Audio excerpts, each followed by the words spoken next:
এই ছবিটি দেখার পর আপনার মনের মাঝে হয়তো নানা প্রশ্ন জাগতে পারে, তবে ছবিটির সভ্যতা জানার পর আপনার বিবেক একটু হলেও নাড়া দেবে, এটা নিশ্চিত।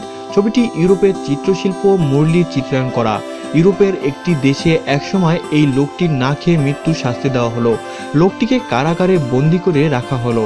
তার শাস্তির ধরন ছিল এমন, যতদিন না তার মৃত্যু হয় ততদিন ওনাকে না খেয়েই থাকতে হবে। এমতো অবস্থায় ওই লোকটির একমাত্র কন্যা বাবাকে দেখার জন্য সরকারের কাছে অনুরোধ জানায়। অনুরোধ ক্রমে প্রতিদিন একবার করে দেখার অনুমতি পেল মেয়েটি। প্রতিদিন দেখা করার আগে মেয়েটিকে ভালো করে পরীক্ষা করে নেওয়া হতো, যাতে মেয়েটি বাবার জন্য কোনো প্রকার খাবার অথবা অন্য কোনো জিনিস নিয়ে প্রবেশ করতে না পারে। কিন্তু প্রতিদিন বাবার এই অবস্থা দেখে মেয়েটি আর সহ্য করতে পারছিল না। তাই সে নিজের বাবাকে বাঁচানোর জন্য নিরুপায় হয়ে নিজের বুকের দুধ খাওয়াতে লাগলো।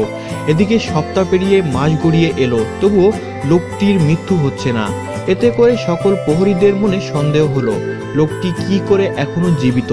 তাই পরদিন এক প্রহরী মেয়েটির পিছু নেয় এবং বাবাকে নিজের বুকের দুধ খাওয়ানো অবস্থায় মেয়েটিকে ধরে ফেলে। এ বিষয়ের উপর আবার মামলা মোকদ্দমা হয়। এমন ঘটনার খবর ছড়িয়ে পড়ে ইউরোপের প্রতিটি রাজ্যের আনাচে কানাচে।